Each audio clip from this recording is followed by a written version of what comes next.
Good morning and welcome. I am Annie Simpson. I'm Secretary of the Board here at UU Reston, and I would love to welcome you all, whether you are on Zoom or here in the church sanctuary. We are really glad that you are with us this morning and joining our celebration this Sunday. No matter how old you are, whether you are on or where you are on your spiritual journey, it doesn't matter how you identify, and it doesn't matter who you love. Know that you are welcome in this church. You're welcome to this place, whether you are attending the service in person or online. And so I'd like to take a moment for everyone in the room, just say hi to the people online. Thank you. Thank you. I have a number of announcements, and they keep growing, so if I stumble, please forgive me.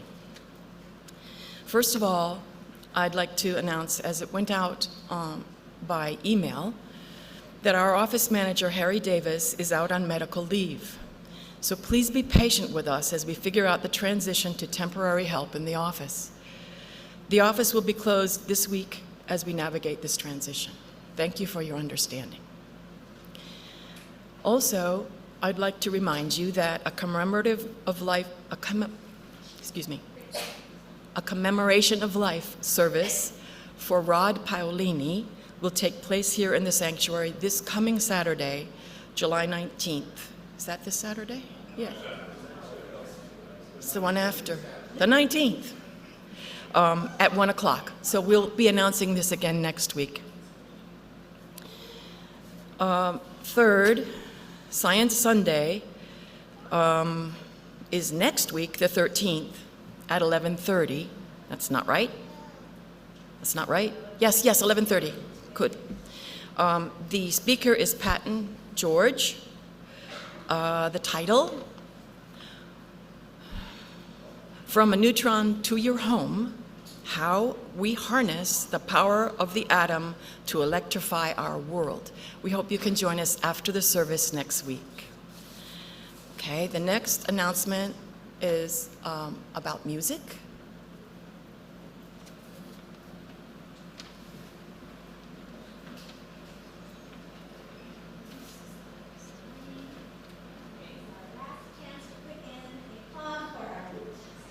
A plug for our concert next weekend, July 13th, Sunday at 4 p.m. right here. We have a beautiful midsummer program featuring Alan Kramer, who is a wonderful singer and pianist.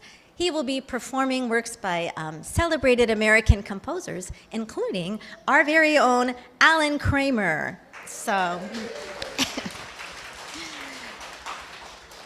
Alan Naylor will be singing some of Alan Kramer's songs, and Alan is going to be singing some as well. Is that right, Alan? So please come and join us next week at 4 o'clock. No tickets or anything advance required. Just come and join us. Thank you.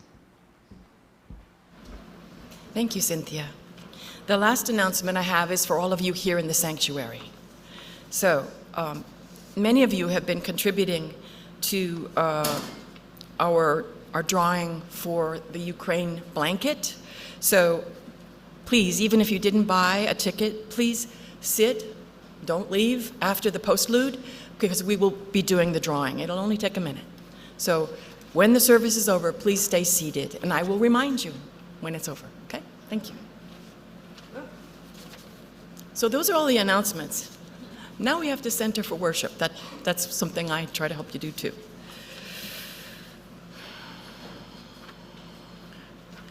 Please take a moment to silence your phones if you have not already. Take some deep breaths to help you quiet and concentrate. Let us enter our time of worship together as we enjoy this morning's prelude.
Good morning.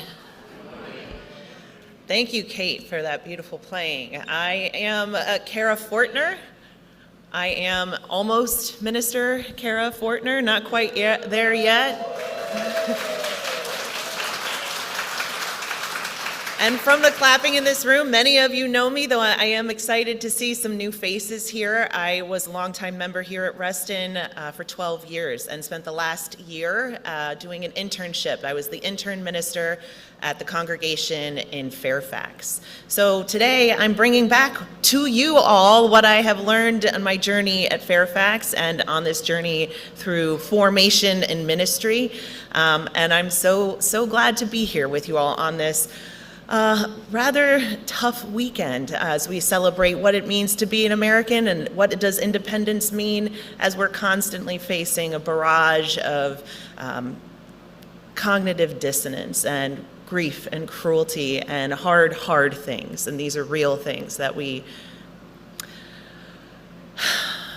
find ourselves in. So, in the last year that I've been gone, much change has happened, and just in this last week, much change has happened. So today I hope that we can be a container for the space that we need to hold the griefs that we have and to celebrate the things that we can do, the power that we do have, especially united as a people of faith. So without further ado, let us continue in worship with our opening hymn. Number 1009, Meditation on Breathing.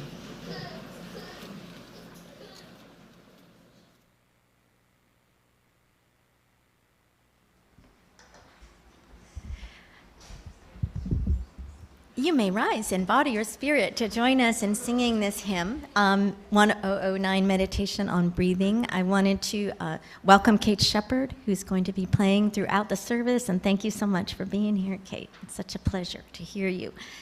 We're going to do all three parts of this hymn. We're going to start by singing part 1 all together 2 times, then part 2, then part 3, which we will just sing once. Then you can pick which part you want. And Kate and I will split up parts. So I'll be talking you through it as we go along. But here we go. We're going to listen to it once through as an introduction.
Breathe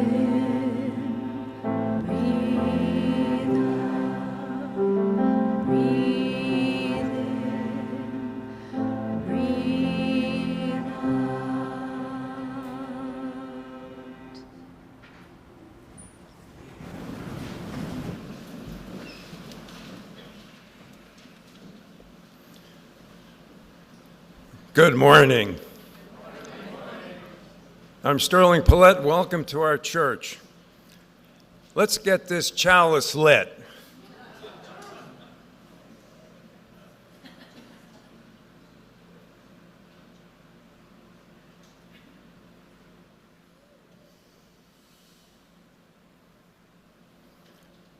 Awaking every morning, see what you can achieve. Your life again is dawning. Just trust in your belief. Your dream can be your vision. You hold it in your hands. Start living your decision. Reach out and take the chance. Arise as mists are fading, doors are open wide. Your happiness is waiting, so step into the light.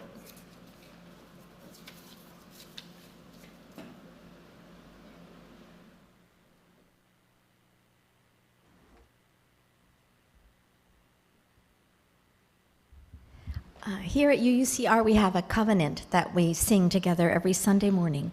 Love is the spirit of this church. So we will remain seated as we sing our covenant together. But if you are here today for the first time, we invite you to accept this as our blessing to you.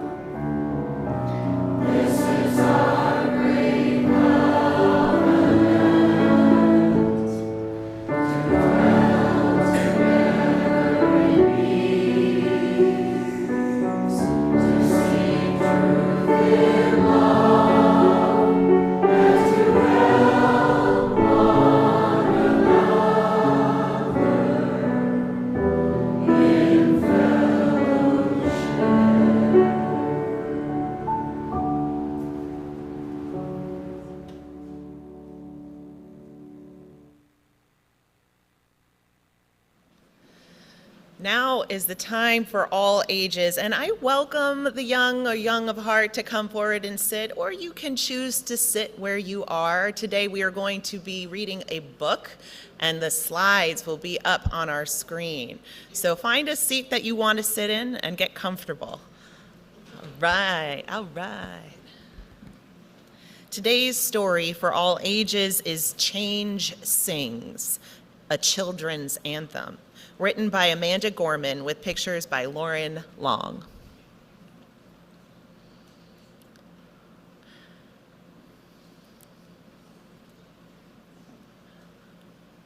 I can hear change humming in its loudest, proudest song. I don't fear change coming, and so I sing along. I scream with the skies of red and blue streamers. I dream with the cries of tried and true dreamers. I'm a chant that rises and rings.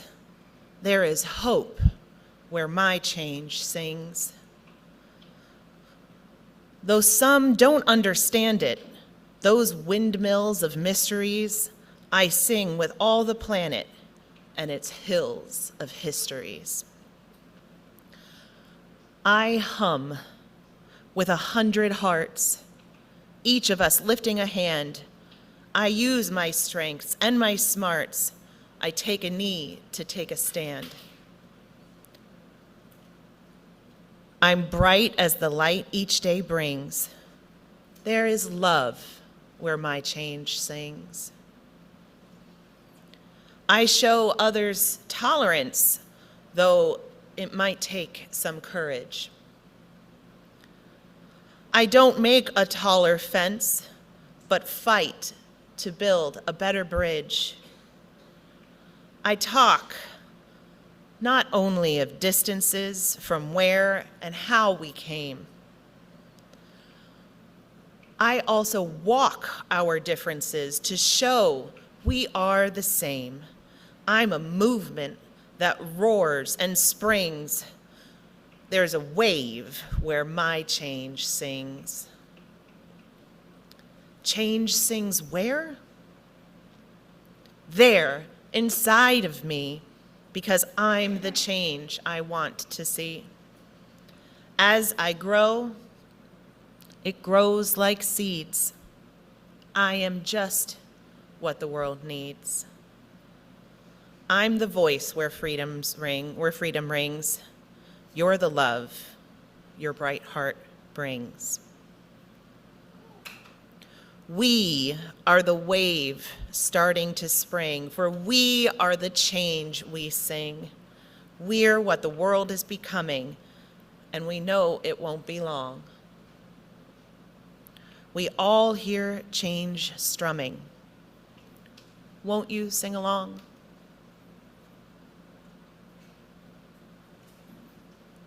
And that is our story for today. I would ask you to please rise and join me in singing for our children as we sing them downstairs for fun and fellowship.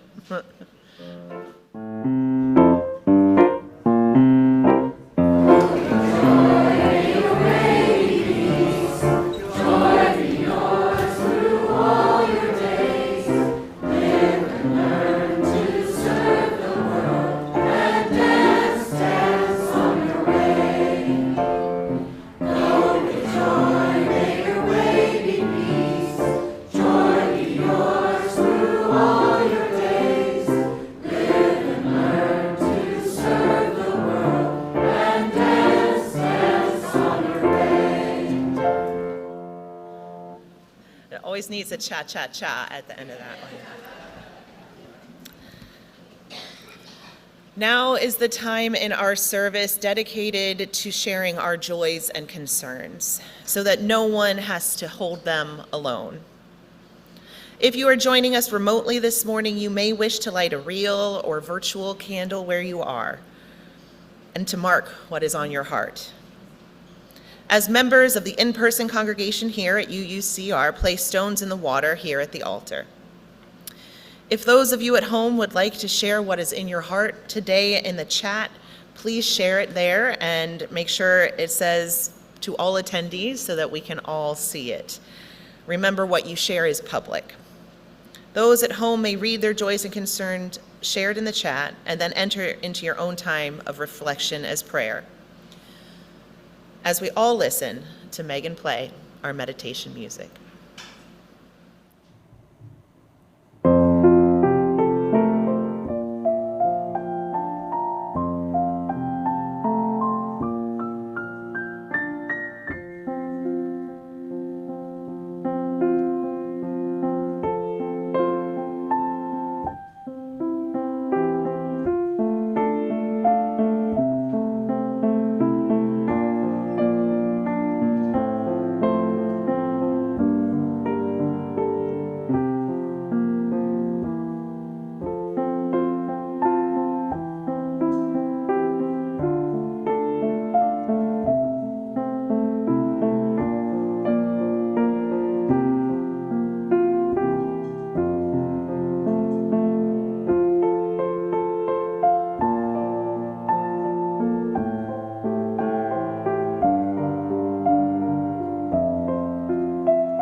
Please join me now in a spirit of prayer, reflection, and meditation. Spirit of life and love, God known by many names, hear our collective prayers for the real and personal griefs and the hope-saturated joys we bring to this shared space. May we know we are held in this community of faith, loved and cherished. May you, dear movement of love, make yourself known as each day cries out to show more love more boldly in the face of rising cruelty. May we be the conduits of the love we claim is at our center, the love we hope is in our actions.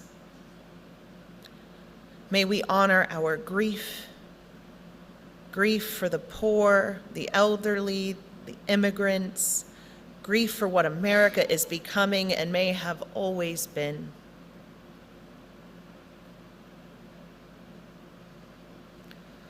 Let us mourn, knowing grief is a companion that reminds us that we love,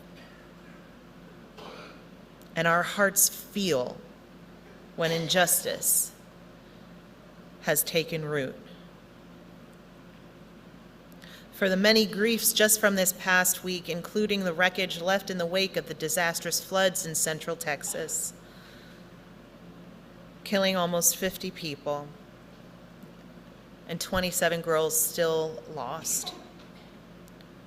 We pray for recovery and rebuilding.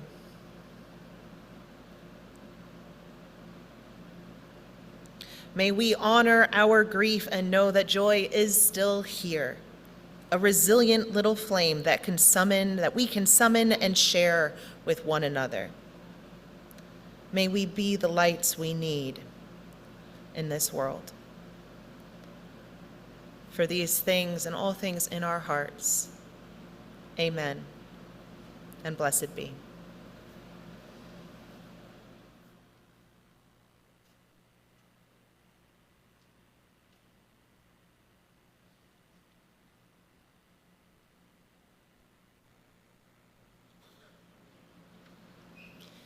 As Cara said, may we be the light that we need in this world. It's time for the offering, and I want to remind you that as a self-funded church, UU Reston relies on the generosity of its members and its friends to fund our daily operations and to ensure that the church and its resources are here for us now and into the future, and for others as well. Pledges and other donations support our worship and music programs, our religious education program, trying to help the future of this church learn about our history. It also supports programs from members and friends, community outreach, and our connections to the Unitarian Universalist Association in Boston. We now invite you to support the work of UU Reston by making your donation to the collection plate if you're here in the sanctuary, or at the link on the slide, and in the chat box if you are attending remotely. Thank you for your generosity and support of our beloved spiritual home.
Again, a lovely piece.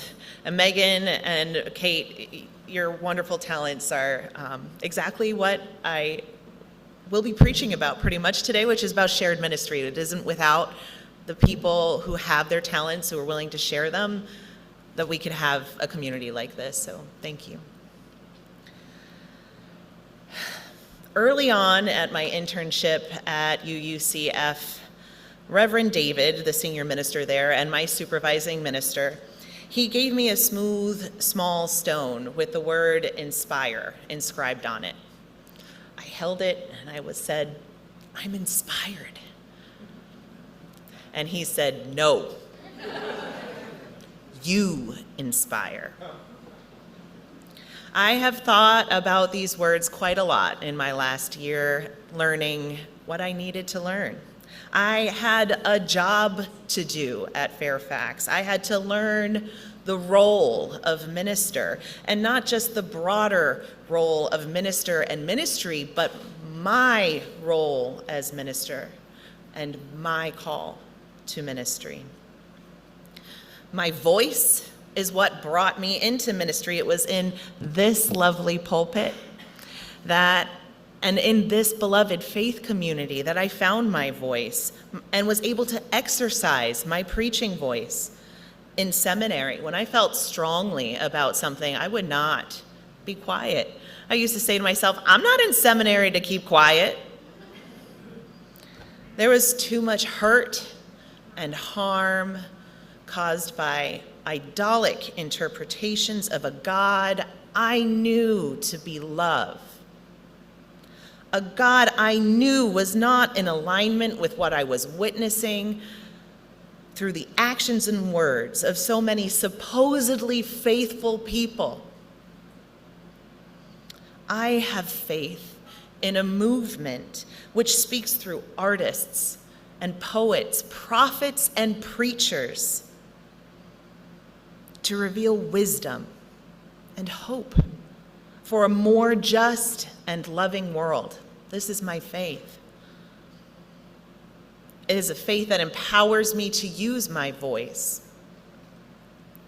It is my voice, which I found in this pulpit, that brought me into ministry.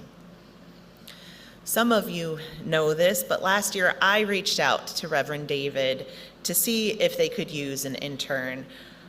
I had been a member here for 12 years, and I lived in Herndon and still live in Herndon, Virginia. And last year, my chaplaincy internship was in Alexandria, and that was a bit of a hike, and it was my first foray away from being so close and available for that inevitable call that would come from the school if something happened with my kids.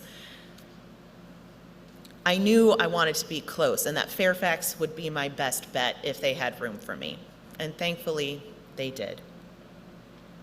I've learned so much this last year, and I'm incredibly grateful to the Fairfax congregation. They chose to be a teaching congregation and took on the responsibility of ushering me through the learning process of becoming a minister. As their intern minister, I was able to watch the board administer a number of administrative and visionary tasks. The most impactful of which was what they called the Living the Mission process. It was a board-led initiative to see how well people thought they, as a community, were living into their mission. And if not, there were a number of visionary, imaginative tools that were put into place to see how well what can we do to better live into our mission. The mission of a church is what Dan Hotchkiss, who is the author of Governance and Ministry, which is like the Bible for boards and nonprofits. He says the owner of a congregation is not the congregants. It's not the minister, it's not the staff, it's not the board. The owner is the mission. That is and the people are the fiduciaries of the mission. And that is to say that the people hold the trust of the greater reason, the why that brings them together in faithful community in the first place. Knowing your mission, knowing who you are and what you stand for is so important in the best of times, and it is especially important right now. This is not a time for fake fights that are petty or performative or based on individual preference over the greater call of the mission. We Unitarian Universalists are called by a faithful response to reject harmful theologies and practices and live our free and active faith to bring forth a more just and loving world. And this is no small task. And thankfully, no one of us is asked to do it by ourselves. As I said, this last year I've had a lot of learning to do, but this year was a different kind of learning than what I experienced deep in my books at school and lectures at school. Reverend Aileen calls her time at seminary her monastic years. But my youngest was 3 when I started seminary, so I kind of can't claim that same exact framework. Though I did go into very introspective spaces, and I spent hours and hours studying, reading, writing, praying, discerning. Study is a prayerful act.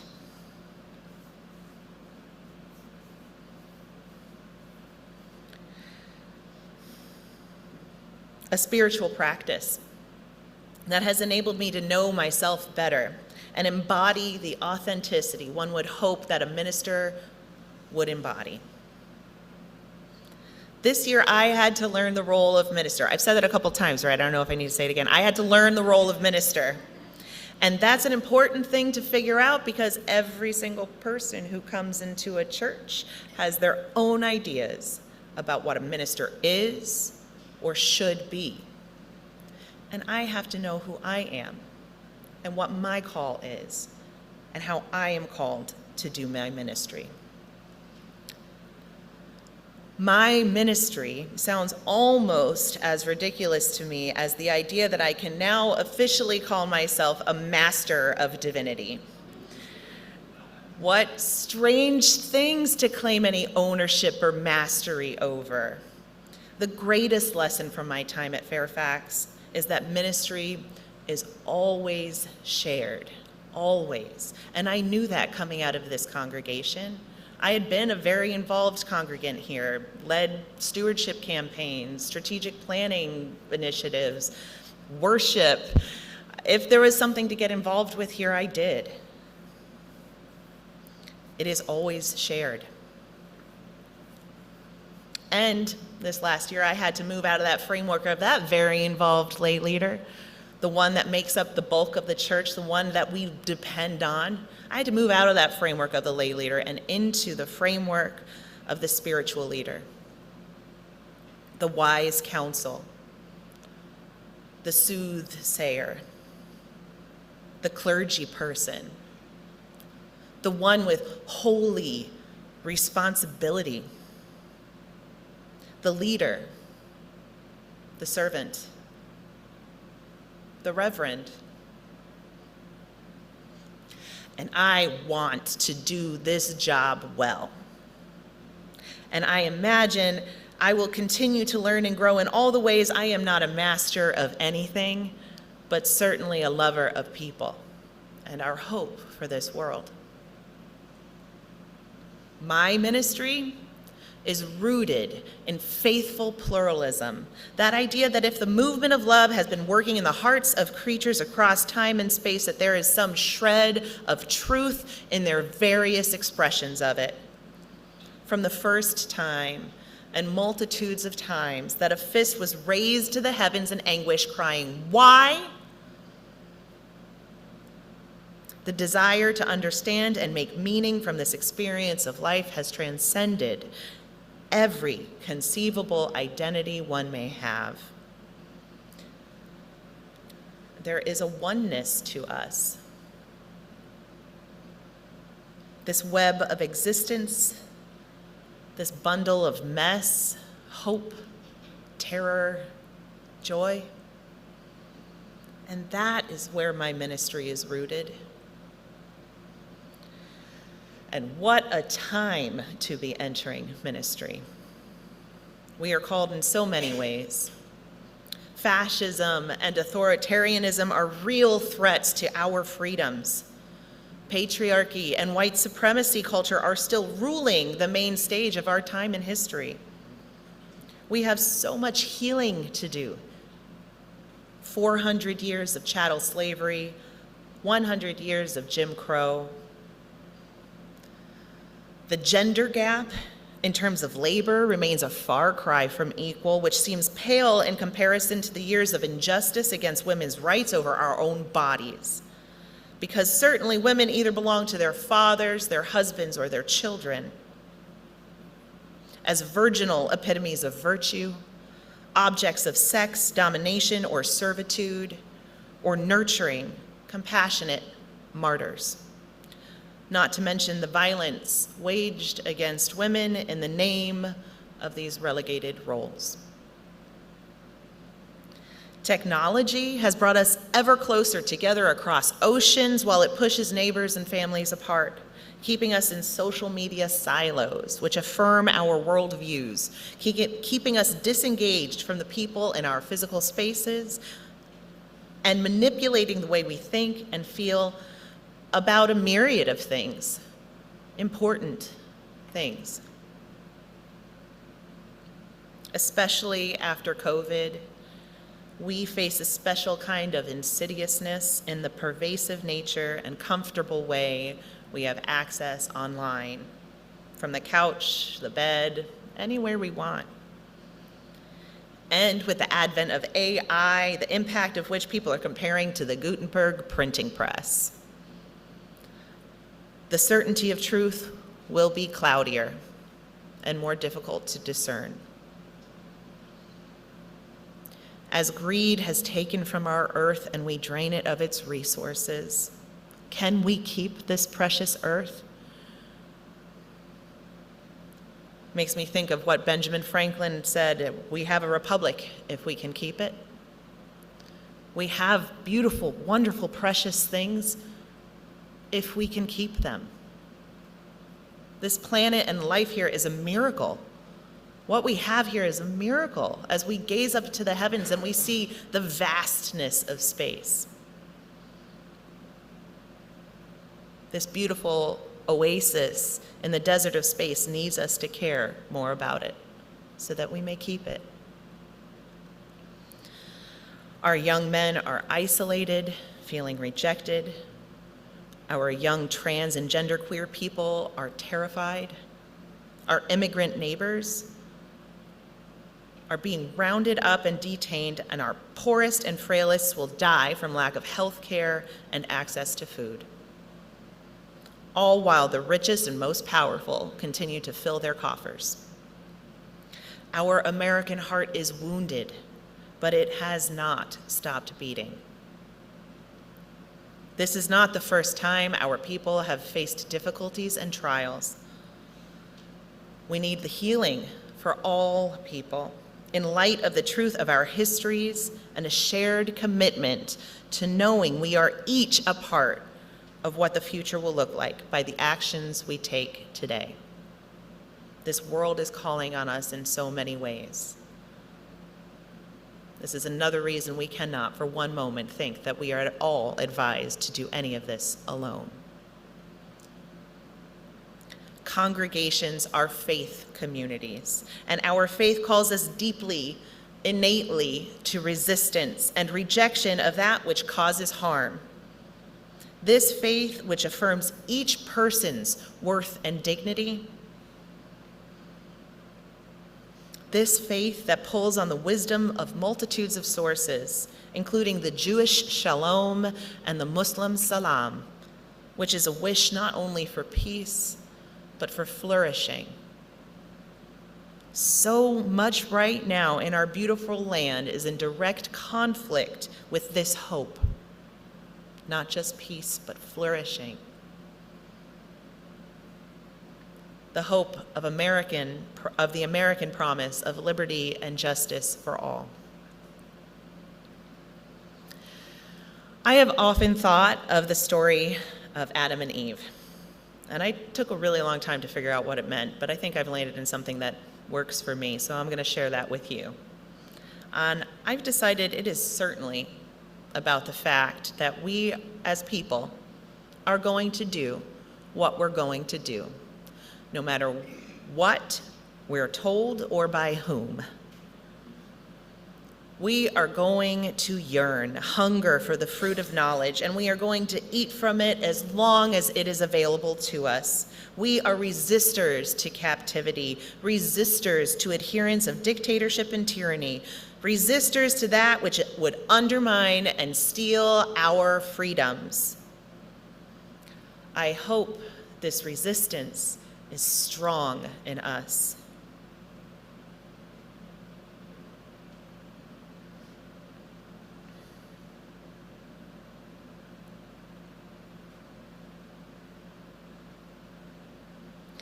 And my ministry is assuredly going to remind us of our power to make choices through the exercise of our own free will. I hope we can resist the powers that would divide us and pull us apart, allowing us to believe the other is anything less than ourselves, and that difference is to be feared, scapegoated, carted away, or destroyed. I hope we can resist the temptation of easy comfort and wrestle ourselves towards helping others and our planet through a faithful call to witness love and justice. I hope while we do this often difficult work, which might cast us out of seemingly perfect places like the Garden of Eden, that we are able to hold each other in community. As Theodore Parker wrote, "Be ours a religion which like sunshine goes everywhere. Its temple, all space. Its shrine, the good heart. Its creed, all truth. Its ritual, works of love." In seminary, I learned that a sacrament is an outward sign of an inward grace, and that Unitarian Universalists see life itself as a sacrament. We are called from a holy truth in this world to live an embodied faith that doesn't rely on specific language or a particular theology, rather in loving action, which expresses and affirms love, that we are each holy and good and deserving. We are what the world needs, as Amanda Gorman stated so gracefully in the poem we read today at the Time for All Ages. And my call, which is rooted in our oneness, leads me to the conclusion that we must rely on each other, that we need each other to lean on, to show a little bit of love to lift up, and to step aside for, to abandon pettiness and individual preferences, to practice fellowship, not always leadership, so that we can be united in a shared mission, the why of our gathering, the hope for our community. People are my ministry, and my role as minister is to inspire us to live faithfully, affirming each other's and our own worth. I had left my internship as the final step of my ministerial formation purposely. I was guided to do this in seminary, and it made sense in my mind. Go get some education so that you have something behind my belt. I have something behind my belt before I go serve in any kind of capacity. In my time at UUCF, I learned I can rely on my husband, Jess, right there, he's a good guy, to be my partner, and he can pick the kids up from school when that inevitable call comes through. I have learned that my voice, which called me into ministry, is my strength, and I will use it faithfully, responsibly, rooted in the oneness of our spirit, which transcends and can overcome obstacles of identity, and hopefully land us in a place of reception and nurturing. where flourishing, not just peace, is the goal. I hope as I find my footing in ministry that I can inspire, as Reverend David commanded me to, while remaining connected to that which inspires me, to live our faith with joy in this broken and beautiful world. Amen.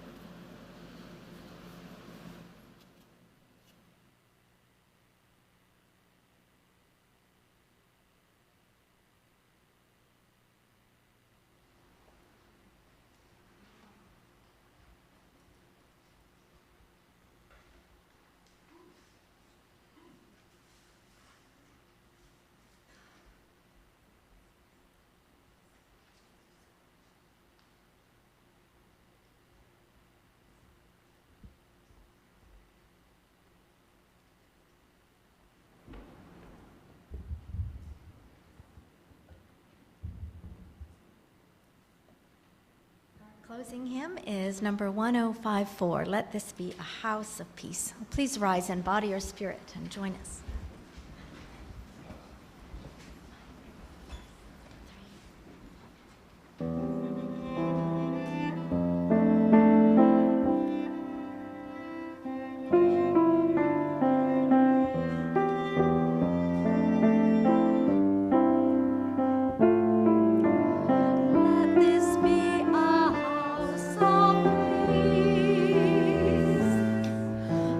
Nature and humanity.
Friends, let this be a house of peace.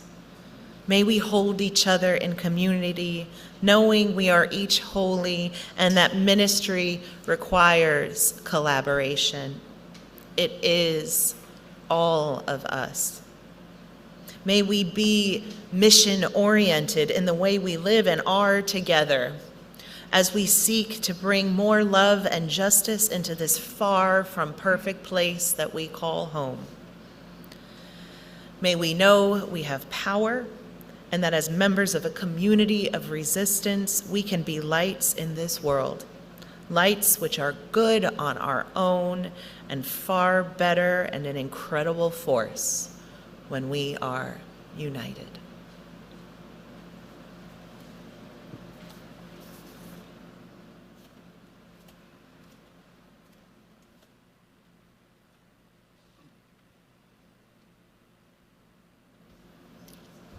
We have now come to the end of our service, and it's time to extinguish our chalice.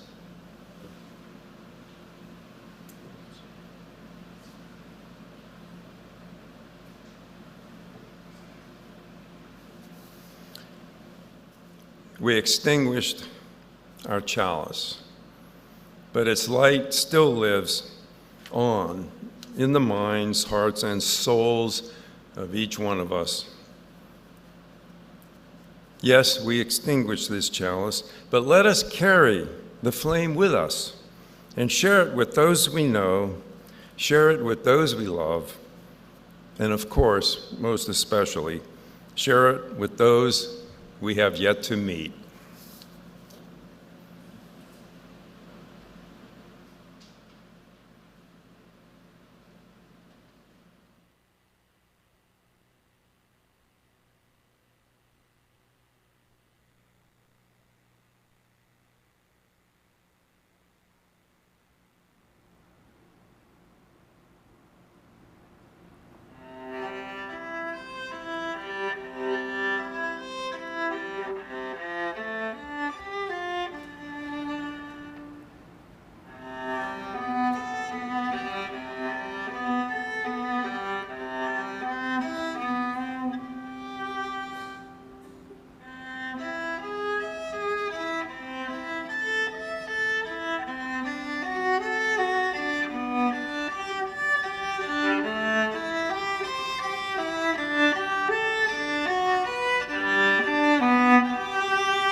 Rafters up here. Yeah, go to the police light for the microphone. Okay. This one? So the caring crafters who made this beautiful blanket want to thank you for participating in our project to send a contribution to Ukraine. The people there are still suffering. Our church will send a check to the UUA Service Committee, which has already contributed to Ukraine. And we really are grateful for your support. Thank you so much. We have made almost $500 to send. Thank you.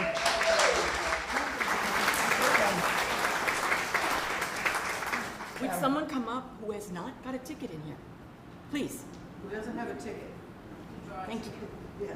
Yeah, we don't want, what if our ticket comes up? All right, well, would you like to draw a ticket for us? Yes, this will be the winner of the blanket.